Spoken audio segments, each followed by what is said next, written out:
Bapak, Ibu semua, bertemu juga dengan saya. Perkenalkan, saya Sekar Gumilang yang pada saat ini berperan sebagai host yang akan memandu pada acara kali ini. Sebelumnya saya perkenalkan, presenter kita saat ini adalah Adriana Halim, Eskom, SSI dari SMA Harapan Kasih, dengan didampingi oleh moderator kami yaitu Bapak Ade Aso SPD dari SMK BPI Bandung. Yang pada saat ini mudah-mudahan kita akan mengambil judul yaitu computation, ya mungkin nanti akan dijelaskan kembali oleh moderator kita. Untuk selanjutnya mangga Bapak Ade untuk mengambil kegiatan ini. Silahkan dipersilahkan Pak Ade. Terima kasih Bu Sekar Gumilang. Kedengaran Bu suaranya Bu? Halo, kedengaran? Kedengeran Pak. Iya, Pak. Oke, saya lanjut. Hari ini kita akan coba membahas tentang penerapan metode computational thinking dalam berbagai mata pelajaran dengan narasumber kita yaitu Ibu Adriana Halim. Tapi sebelum kita berlanjut atau saya kenalkan narasumber, saya ingin bacakan dulu beberapa hal tentang Ibu Adriana Halim. Yang pertama, nama lengkap dengan gelarnya yaitu Adriana Halim, Eskom SSI. Pendidikan terakhir beliau adalah di Universitas Bina Nusantara Jakarta dengan jurusan ganda teknik informatika dan matematika. Makanya gelar beliau juga karena jurusannya ganda, gelarnya juga menjadi ganda juga. Yang kedua, pengalaman beliau di bidang pendidikan yaitu mengampu mata pelajaran komputer tingkat SD kelas 3 sampai dengan kelas 6 di SD Harapan Kasih. Yang kedua, menyusun kurikulum pelajaran komputer tingkat TK sampai dengan SMA di Sekolah Harapan Kasih. Terus pengalaman beliau yang selanjutnya yaitu mengajar pelajaran komputer di SMA Harapan Kasih. Itu kurikulum kitanya. Untuk mengefektifkan waktu, saya serahkan kepada Ibu Adriana Halim. Mangga silakan. Terima kasih Pak Ade, terima kasih Ibu Sekar untuk pembukaannya. Selamat pagi Bapak Ibu yang sudah berkenan hadir pada Pikon hari ini. Sebentar ini saya stop sharing dulu ya.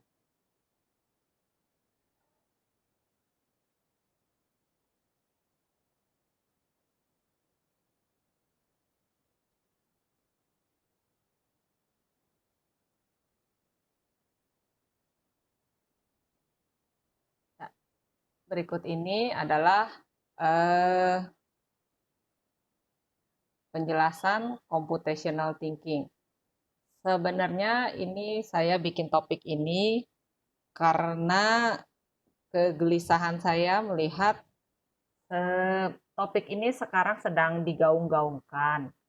Tapi banyak guru mungkin nggak ngeh karena dia pakai computational, jadi serasa itu harus selalu berhubungan dengan teknologi.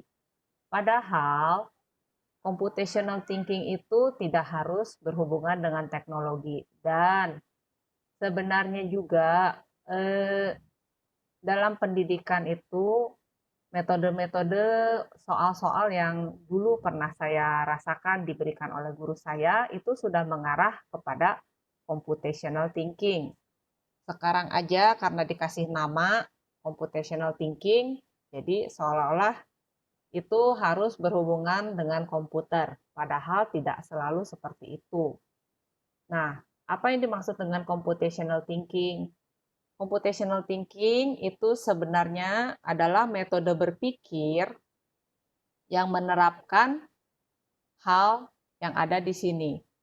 Mendekomposisi yaitu memecahkan permasalahan besar menjadi permasalahan yang lebih kecil sehingga penyelesaian masalah akan terlihat lebih mudah, bisa diselesaikan.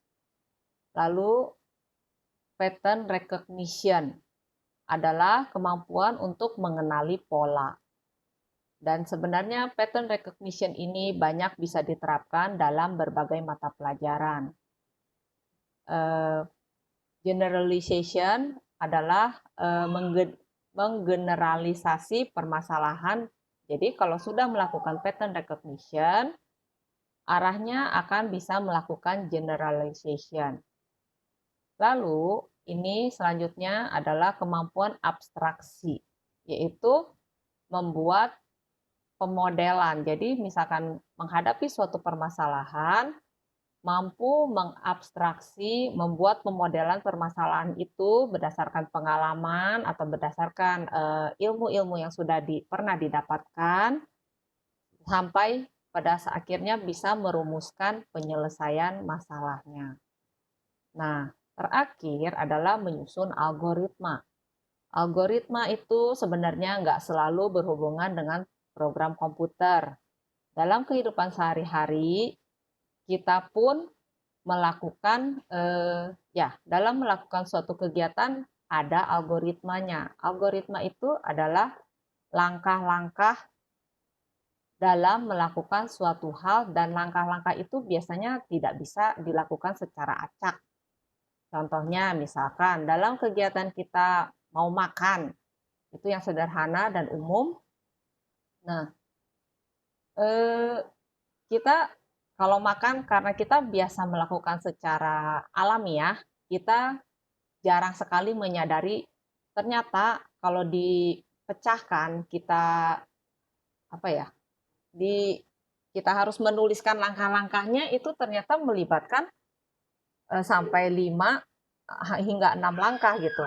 Dari ketemu makanannya kan nggak mungkin makanan itu langsung masuk ke mulut kita, langsung sampai ke perut kita. Jadi kalau misalkan ketemu makanan, kalau siswa pernah diminta untuk menuliskan langkah untuk mereka makan, mereka baru menyadari, wah ternyata ada hal-hal kecil yang harus mereka sadari. Nah contohnya ya itu makan, dari begitu ada makanan kita harus langkah pertama tentu ambil piring dulu, ambil sendok.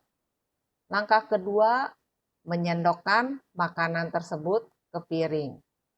Langkah ketiga, sesudah disendokkan ke piring, kita dengan tangan memegang sendok, mengambil makanan itu, lalu menyuapkan ke mulut kita. Nah, dari situ bisa kita sadari bahwa makan itu sebenarnya ada hal yang tidak bisa dibolak-balik, misalkan. Jadi maksudnya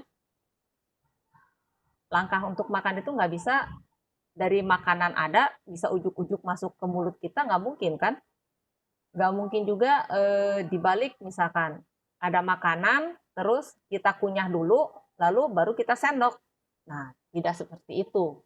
Nah, jadi banyak sebenarnya kalau mau dilakukan, disadari, itu algoritma itu ada hubungan juga dengan kegiatan kita sehari-hari. Dan dengan menyusun suatu langkah yang pekerjaan kita sehari-hari itu dengan algoritma, meminjam istilah, insya Allah kita mampu bekerja dengan lebih runut, lebih teratur, dan lebih terfokus. Nah, mari kita lihat bagaimana kita menerapkan computational thinking ini dalam berbagai mata pelajaran. Dan apa saja dari semua yang sudah ada dalam aspek-aspek computational thinking ini yang bisa diterapkan di dalam pembelajaran apapun, mata pelajaran apapun. Oke, ini saya ambil contoh pelajaran sejarah. Pelajaran sejarah biasanya erat dengan teori-teori. Dengan ya namanya sejarah berarti mau nggak mau harus dihafal. Padahal bisa saja pelajaran sejarah itu menerapkan pengenalan pola dan generalisasi. Contohnya seperti ini. Nah, ini misalkan sang guru menjelaskan Candi Buddha adalah seperti ini contohnya, lalu minta ke siswa untuk melihat polanya. Bagaimana bentuk Candi Buddha dibandingkan dengan Candi Hindu yang seperti ada di sebelah kanan. Lalu mungkin siswa akan menjawab, Candi Buddha itu bentuknya cenderung melebar. Terus bangunannya tidak terlalu tinggi. Sementara bentuk Candi Hindu itu meninggi, menjulang ke atas, dan bentuk bangunan tidak terlalu lebar. Mirip seperti menara sebenarnya. Nah, dari menarik kesimpulan dari kedua bentuk candi ini, kegiatan lanjutannya bisa seperti ini. Misalkan, diberikan contoh gambar candi, lalu ditanya dengan itu lengkap dengan nama candinya, lalu ditanya, ini candi, kira-kira candi peninggalan masa apa? Setelah mereka mempelajari dulu bentuk karakteristik candi-candi zaman Buddha dan zaman Hindu. Nah, dari sini mungkin bisa aja siswa bilang, oh mungkin ini kok candinya ada bentuk bangunan yang tinggi, tapi secara struktur dia melebar. Apakah ini merupakan campuran dari candi Hindu dan candi Buddha? Nah, tentu guru sejarah akan lebih tahu lebih jelas tentang candi ini, jadi guru bisa menjelaskan lebih lanjut seperti itu. Nah, selanjutnya bisa juga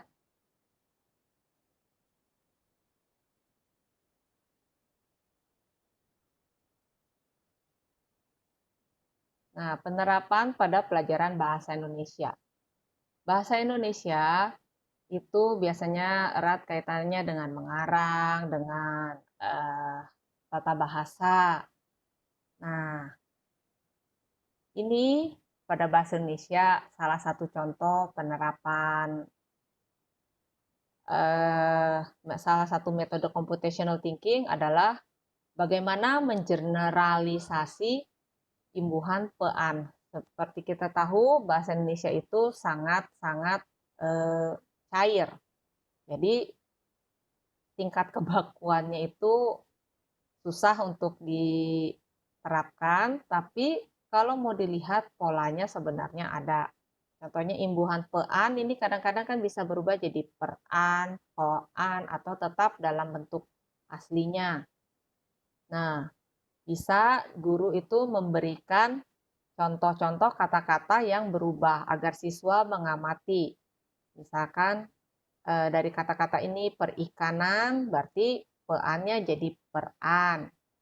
Perdamaian, peannya jadi peran juga. Peraturan, sama pean jadi peran. Pelajaran, nah ini kata dasarnya ajar. Tapi jadi pean, kenapa bukan perajaran? Atau pelarian, nah ini dalam bentuk aslinya. Pesakitan, ini dalam bentuk pean aslinya. Jadi kalau mau dilihat, diamati, ternyata imbuhan pean, kapan dia berubah jadi peran, kapan dia jadi poan, atau tetap dalam bentuk aslinya, itu ada polanya. Jadi kalau ketemu dengan huruf-huruf apa, dia bisa cenderung berubah jadi per.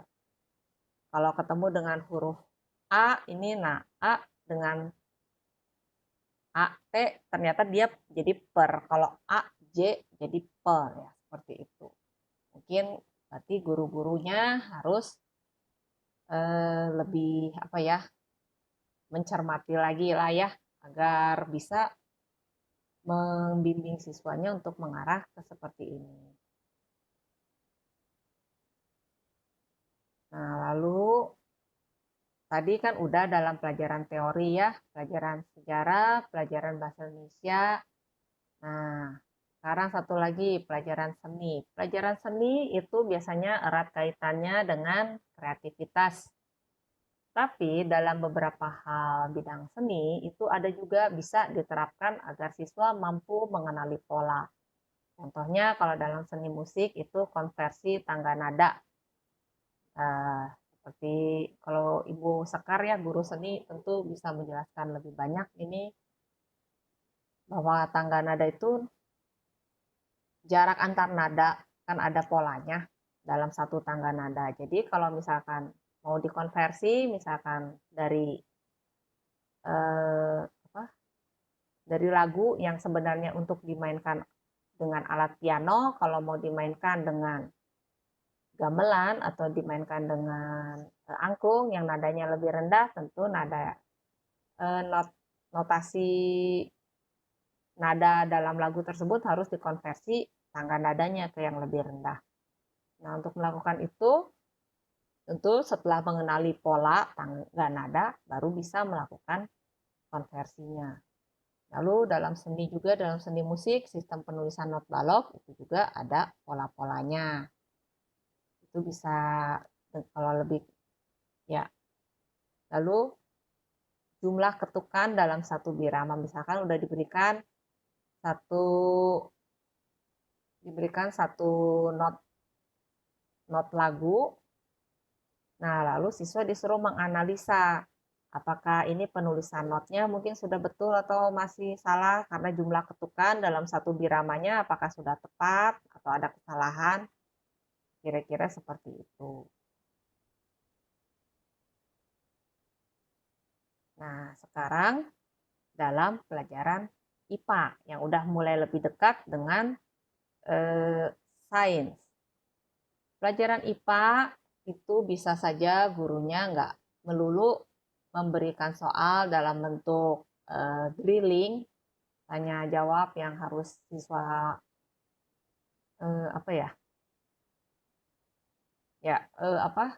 tanya jawab dihafal dulu lalu dijawab, tapi bisa juga dari sudah mempelajari suatu bahan. Ini maaf contohnya salah yang ini, tapi ini untuk kelas 1, kelas kecil, bisa juga dalam bentuk pengenalan huruf. Jadi diberikan gambar-gambar benda, tentu yang siswa sudah ketahui apa namanya, lalu mereka disuruh menganalisa, apakah persamaan dari gambar ini? Oh, semuanya dimulai dengan huruf A, kecuali si ikan ini dimulai dengan huruf I. Jadi untuk pengenalan huruf juga bisa seperti itu. Nah, kalau IPA, nah ini contoh yang IPA. Contohnya misalkan dari gambar seperti ini, kumpulan gambar, tapi gurunya misalkan memberi petunjuk.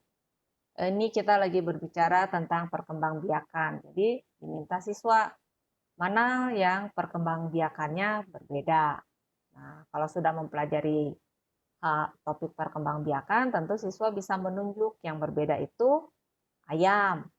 Karena baru mereka bisa menjelaskan karena ayam itu bertelur, sementara hewan-hewan lain yang ada di gambar ini, sapi, anjing, dan gajah, perkembangbiakannya dengan cara melahirkan.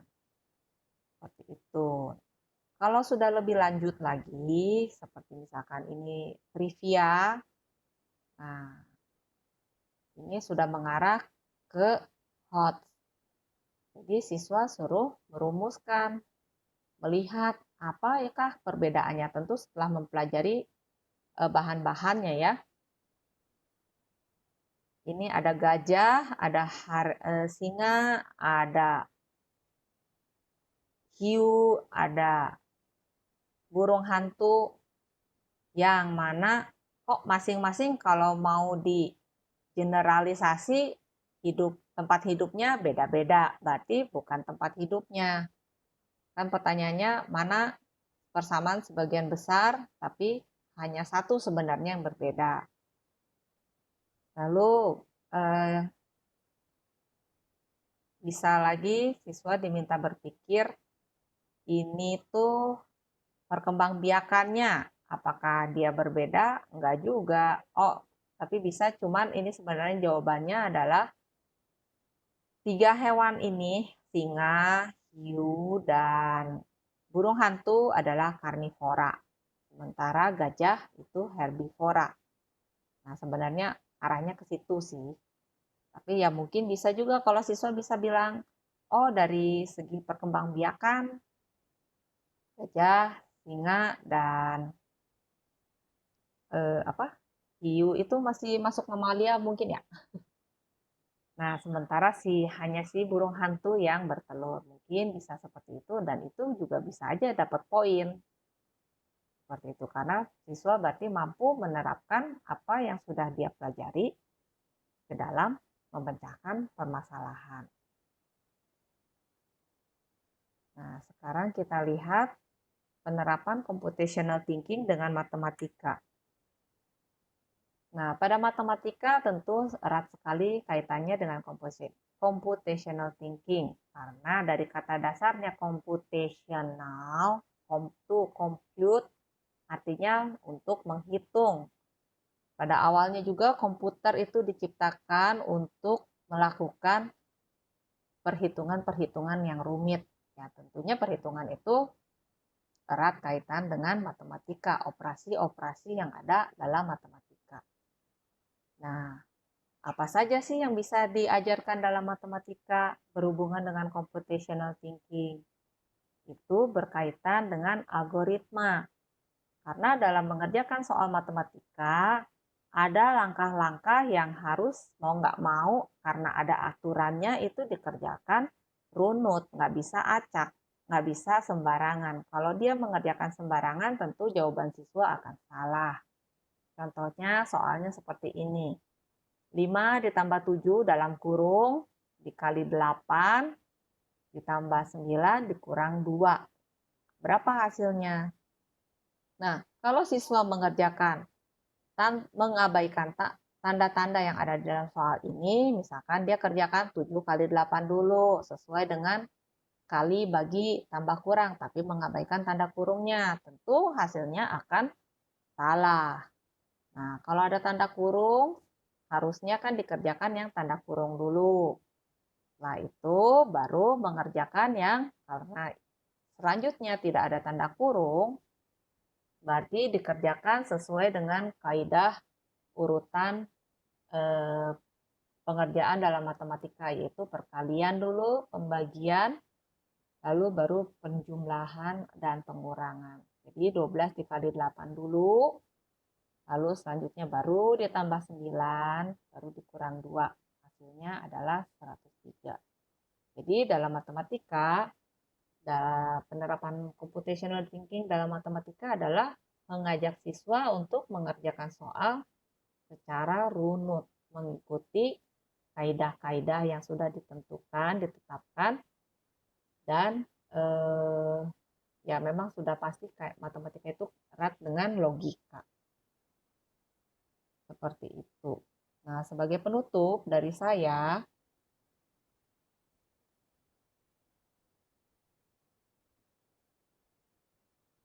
komputer itu dibuat sebenarnya untuk meniru kemampuan manusia. Oleh karena itu, seyogyanya manusialah yang menguasai teknologi, bukan sebaliknya, manusia jadi dikuasai oleh teknologi.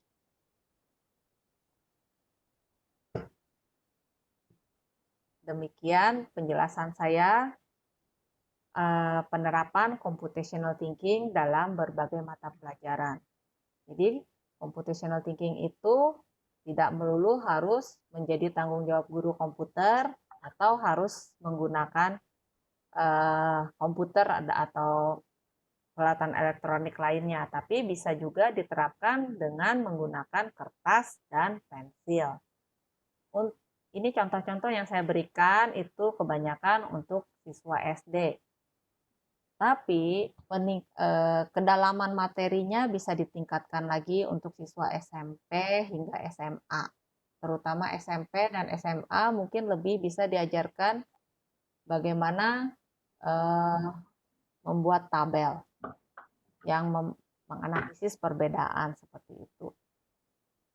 Demikian penjelasan saya mengenai penerapan computational thinking pada berbagai mata pelajaran. Jika ada yang mau ditanyakan, ya saya kembalikan kepada moderator, Pak Ade. Ya, terima kasih Bu atas penjelasan dan paparannya.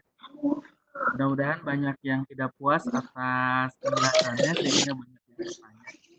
Silakan bagi Bapak atau Ibu yang ingin bertanya, Iya, silakan bisa melalui ya. chat atau langsung. Saya Pak Ade, Bu Ana, Iya, Bu. izin ini, Bu Ana, Ya, Bu. Ya, silakan. terdengar suaranya Ibu ya?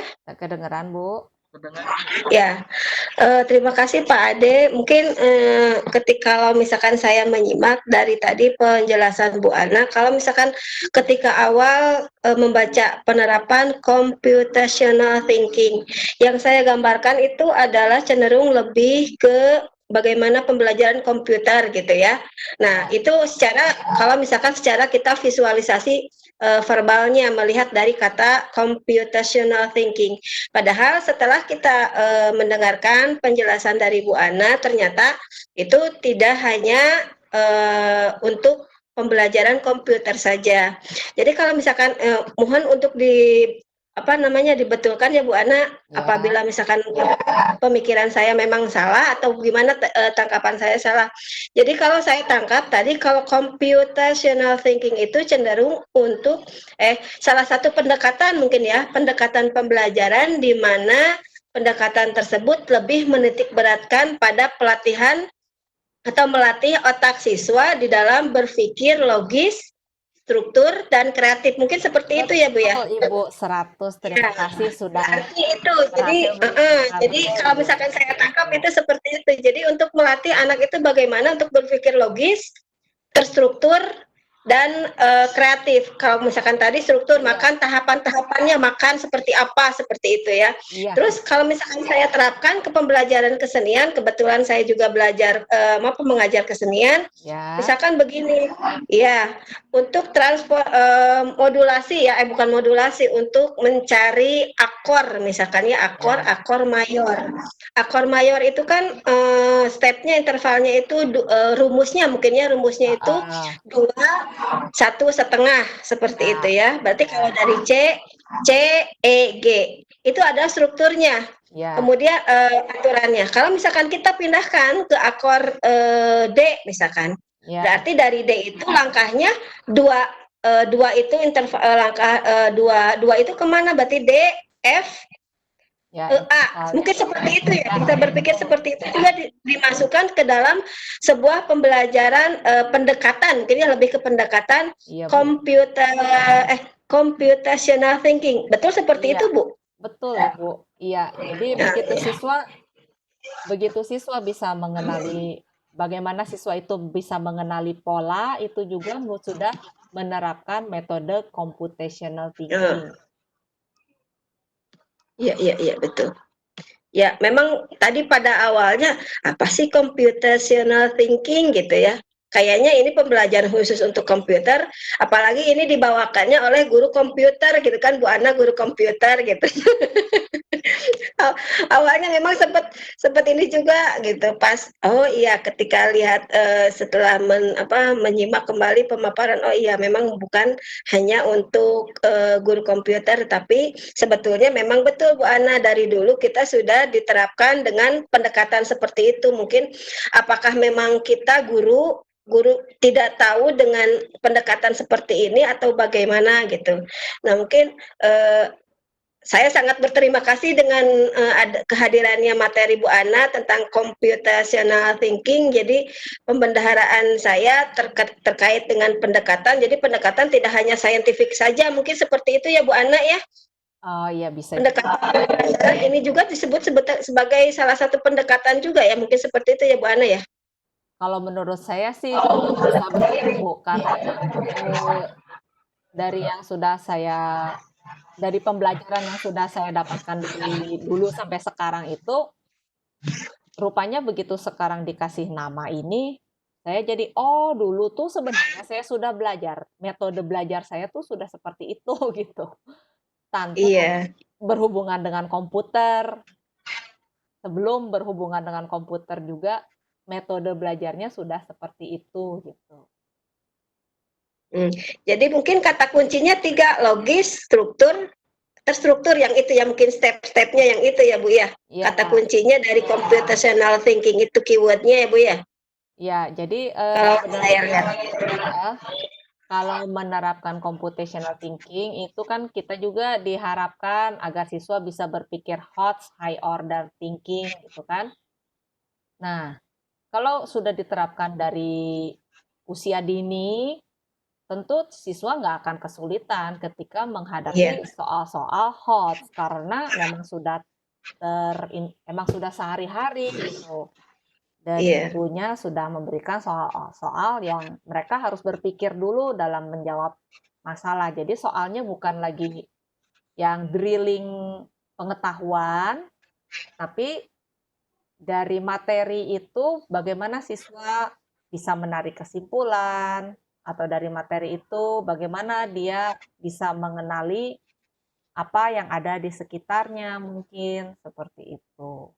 Dan itu saya iya, lihat juga kurikulum K13 sebenarnya memang sudah mengarah seperti itu.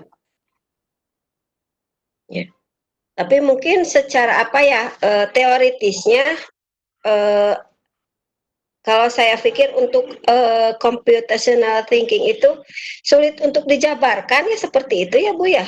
Padahal mah kayak kayak tadi seperti yang Bu Ana sampaikan di bawah alam sadar gitu itu mau makan gitu kan. Ketika mau makan sebetulnya itu ada step-stepnya. Memegang sendok, kemudian mengambil makanan, kemudian makanan diangkat oleh tangan, misalkan kan seperti itu, kemudian Ya, dimasukkan ke dalam mulut. Nah, seperti itu kan berarti sebetulnya step-step itu di bawah di bawah alam sadar kita itu sebetulnya adalah satu tahapan terstruktur kan, tetapi kita tidak paham, tidak sadar bahwa itu adalah salah satu tahapan-tahapannya. Kenapa? Oh iya, kenapa makanan itu sudah langsung sampai ada di mulut saya gitu kan, seperti itu mungkin ya Bu Ana ya. ya itu kalau saya ambil contoh dari kehidupan Kehidupan sehari-hari. sehari-hari. Iya, Sebenarnya juga dalam pekerjaan itu penerapan computational thinking juga bisa sih. iya, iya. Tuh. Mungkin ini ada pertanyaan dari Pak Ya, Tanto silakan. gitu.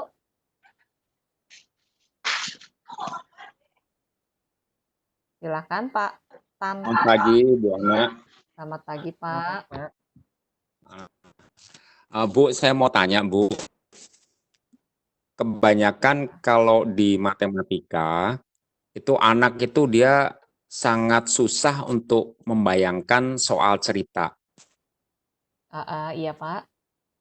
Nah, itu kira-kira peranan computational thinking ini bagaimana ya, Bu ya, untuk membantu supaya anak itu dia bisa membayangkan bahwa yang dimaksud soal itu seperti ini, gitu, Bu. Nah, nah itu permasalahan dari entah hasil akhir pendidikan kita atau bagaimana ya Pak. Sebab gini, dalam kehidupan sehari-hari, permasalahan-permasalahan yang kita temui dalam kehidupan itu sebenarnya merupakan soal cerita juga. Yang pemecahannya Betul. harus kita kaitkan dari pengalaman kita atau hal-hal yang sudah kita pelajari. Memang Mm-mm. seperti itu. Nah, bagaimana agar siswa bisa ya mau nggak mau, Bapak ngajar kelas SD tingkat apa Pak? Saya SMP, Bu. SMP. Oh, oke. Berarti kalau matematikanya sudah lebih kompleks Ya, ya. sampai kelas 10.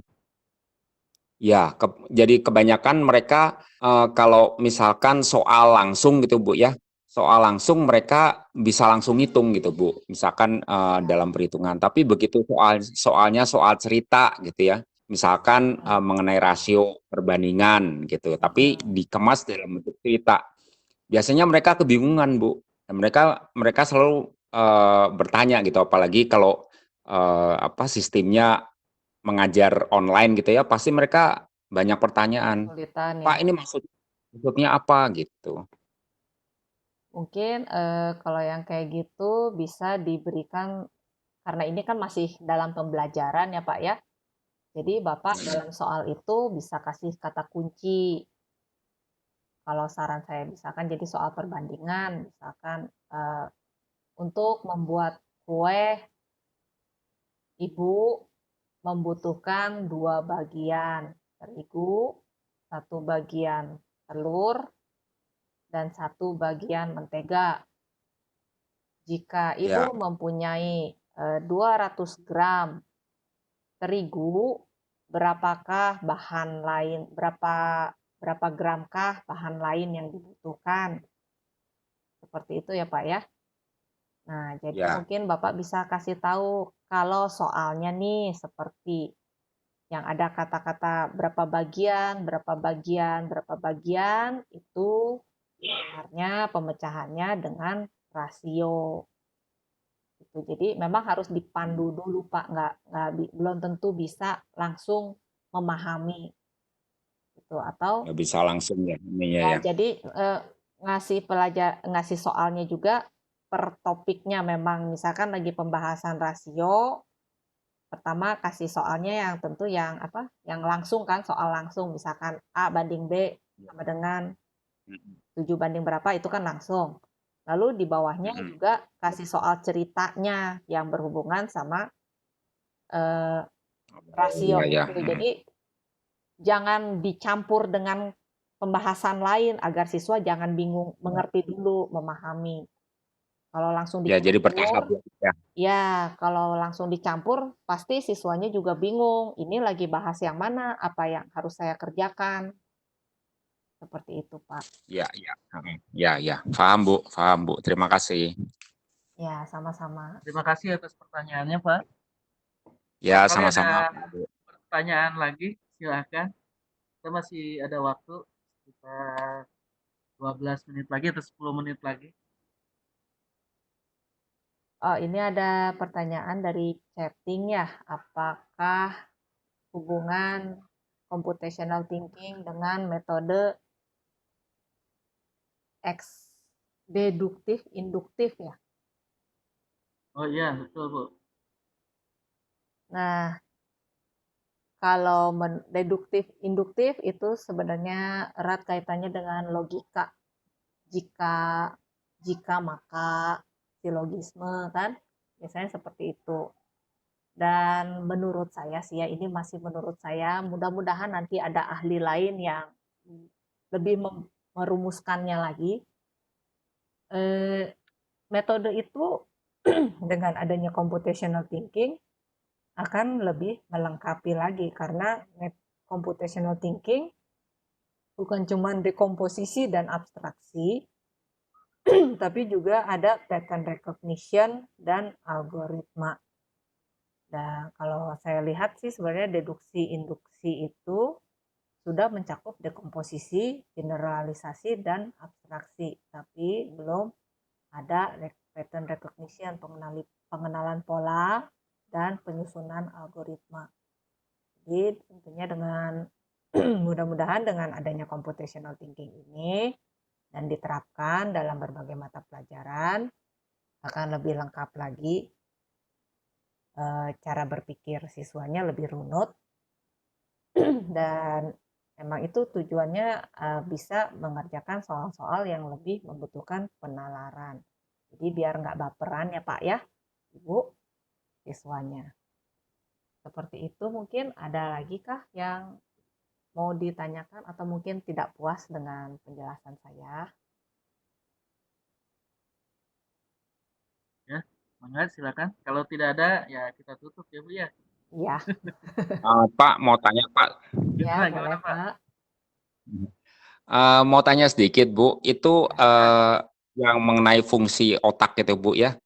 Itu generalisasi dengan abstraksi itu mohon dijelaskan lagi, Bu.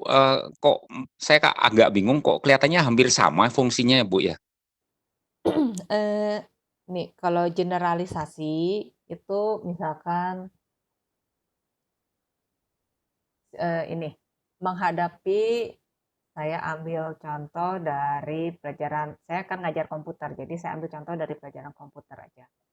Ya, siap, Bu. Misalkan di dalam program Microsoft Word gitu ya, kalau mau nge-save itu mereka harus cari lambang yang bentuknya kotak yang bentuk disket. Terus mereka Ya. pindah ke pakai program CorelDRAW. Nah, nge-save-nya Ya. bagaimana? Nah, itu bagaimana siswa diajak untuk kemarin diajak dulu, ingat-ingat dulu kemarin waktu pakai Microsoft Word, nyimpan itu caranya bagaimana, lambang apa Mm-mm. yang ada. Nah, tentu ajak mereka mengenali dulu. Begitu pindah ke CorelDRAW, misalkan itu program yang baru mereka pegang, coba Mm-mm. biasanya saya tanya ke mereka, ada nggak kira-kira tombol-tombol atau lambang-lambang, icon-icon yang kamu kenali yang dulu ada di Microsoft Word. Nah, jadi siswa mungkin, oh iya saya ketemu ini ada lambang printer. Apakah fungsinya sama? Mm. Nah, itu oh ternyata sama. Oh, rupanya sama gitu kan. Terus lambang save ada tuh bentuknya yang kotak itu. Apakah Mm-mm. fungsinya sama? Ya. Oh, ternyata sama. Jadi misalkan mereka nanti pindah lagi pakai program baru lagi seperti apa ya contohnya ya? Eh, Photoshop misalkan. Dari CorelDRAW ke Photoshop. Jadi mereka biasanya saya ajak dulu yang kayak gitu, coba kamu begitu berhadapan dengan program baru, kenali dulu ada nggak kira-kira tombol-tombol yang sudah kamu kenali dari aplikasi sebelumnya. Nah, dengan begitu Mm. mereka kan bisa itu mengeneralisasi ya. Jadi dengan melihat Mm. kira-kira yang tampilan sama itu, oh mungkin fungsinya sama gitu. Ya, ya. Ya, itu Jadi generalisasi dari detail ke umum ya, Bu ya. dari detail ya mungkin bisa seperti itu dibilang. Tapi generalisasi mungkin maksudnya dari Jadi dari spesifik yang masing-masing tadi ada Word, terus ada CorelDRAW, kemudian ditarik menjadi sesuatu yang umum gitu ya, Bu ya. ya, Fungsinya sama gitu maksudnya. ya mungkin bisa dibilang seperti itulah ya Pak. Hmm. Yaitu Kalau satu abstraksi, Bu? generalisasi. Nah, kalau abstraksi itu ketika abstraksi ini levelnya lebih tinggi lagi. Jadi kalau mereka bagaimana itu mereka menyusun suatu permasalahan. Jadi misalkan dicetuskan oleh guru, apa sih yang kamu tahu tentang COVID-19? Nah, jadi Hmm. siswa itu mau nggak mau mereka harus cari dulu informasi tentang COVID-19. Lalu Hmm. Hmm. cari dulu cara penanggulangannya. Lalu cari dulu apa yang bisa mereka lakukan untuk dari lingkup mereka sendiri. Nah, dari Ya, semua ya. informasi yang udah mereka cari, mereka membuat suatu rumusan atau kesimpulan langkah-langkahnya. Nah, itu adalah salah Ya. satu Hmm. bentuk abstraksi seperti itu, Pak. Termasuk mungkin cara berpikir out of the box itu masuk abstraksi ya, Bu ya. Bisa, Pak. Ya, ya, ya. Ya. Oke, Bu, satu Ya, pertanyaan boleh, terakhir, Bu. Pak. Tenang aja, Pak. Silakan Pak. Saya waktu ini pengalaman saya pribadi ya, saya kurang tahu dengan guru lain gitu ya. Saya waktu mengajarkan ilmu ukur ruang ya Pak, solid Ya. geometry, Bu, Mm-mm. eh, saya melihat bahwa kalau mengajarkan ilmu ukur ruang, dimensi ruang, Mm-mm. ternyata murid laki-laki dia lebih lebih Permainan. cepat menangkap daripada murid perempuan, Bu. Sebaliknya kalau saya mengajarkan sesuatu yang bersifatnya runut, detail seperti misalkan program komputer gitu ya, misalkan Ya. baris-baris program komputer, justru murid perempuan dia lebih cepat nangkep daripada murid laki-laki. Itu kira-kira hubungannya dengan yang kemampuan di otak ini yang mana, Bu ya? Kalau itu sih, kalau yang saya baca dari penelitian-penelitian, memang pada dasarnya eh, bentukan otak laki-laki dengan otak perempuan itu pada waktu awal bayi sama, tapi begitu berkembang lebih dewasa, itu batang otak apa ya? Di laki-laki kalau nggak salah batang otak abu-abunya ya lebih banyak daripada perempuan. Jadi perempuan memang lebih cenderung ke yang detil, yang renyek, yang runut. gitu. Mhm. Sementara laki-laki kalau detil Multitasking tuh Bu ya. ya perempuan lebih multitasking juga secara Multitasking gitu. alamiah. Kalau laki-laki Mhm. mereka Dia harus memang fokus daya ya. ruangnya lebih bagus, sebenarnya juga pada awalnya itu, apa ya, daya komputasi mereka juga lebih bagus sih daripada perempuan di awal-awal ya. Jadi siswa SD Mhm. gitu, kelihatan seperti itu, tapi bisa ngejar juga yang perempuan pasti. Seperti itu memang pasti. Mhm. Ya secara Iya. penelitian sih seperti itu yang di luaran sana, Pak. Iya ya. Gitu. Ya. Ya saya penasaran aja dengan Ibu tadi menjelaskan mengenai fungsi otak nih, saya jadi kepikir gitu.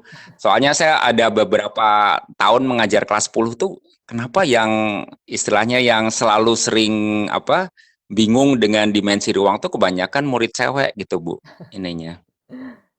Iya, Ya. ya itu sih ya emang udah bawaan dari sananya kalau berdasarkan penelitian. Iya. Tapi Ya juga terus bisa kemudian saya aja, mencoba ya. ya.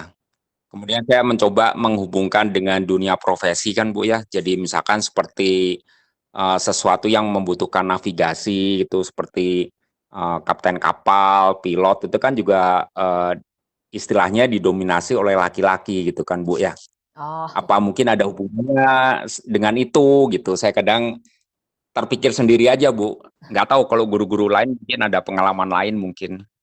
ya tapi kalau ya memang didominasi, tapi juga itu dulu karena ada apa ya, masalah gender juga kali ya Pak. Sekarang juga kan ada juga perempuan bisa mengejar juga, Ada dan ya Bu. ada plus Ya. minusnya juga lah sebenarnya. Kan laki-laki dan perempuan kenapa perkembangan cara berpikirnya itu berbeda. Iya, iya. Oke, ya Bu, itu aja Bu pertanyaan dari saya Bu Ana. Terima kasih. Ya, sama-sama Pak Ya, Tanto. terima kasih juga Pak. Ya, terima Semoga kasih Pak Ade.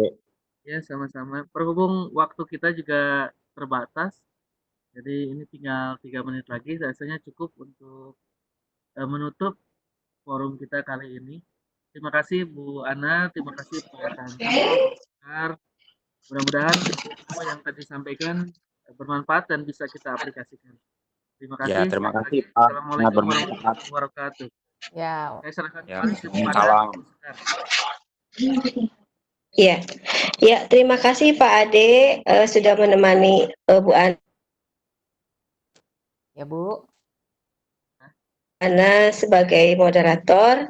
Baiklah Bapak, Ibu, Ibu guru yang hebat, terima kasih. Baiklah Bapak, Ibu, Ibu guru yang hebat. Terima kasih atas ya, ya Pak. Ya, terima kasih atas kebersamaan hari ini. Semoga apa yang telah dipaparkan oleh Bu Ana sangat menambah sekali wawasan untuk kita semua, terutama di dalam pendekatan computational thinking. Terima kasih sekali lagi untuk Bu Ana sebagai narasumber pada hari ini, dan Pak Ade serta Pak Tanto yang sudah berkenan hadir di dalam forum ini. Terima kasih. Saya tutup pada sesi hari ini. Terima kasih. Assalamualaikum warahmatullahi wabarakatuh. Ya, Waalaikumsalam. terima kasih Bu Sekar. Terima kasih. Waalaikumsalam.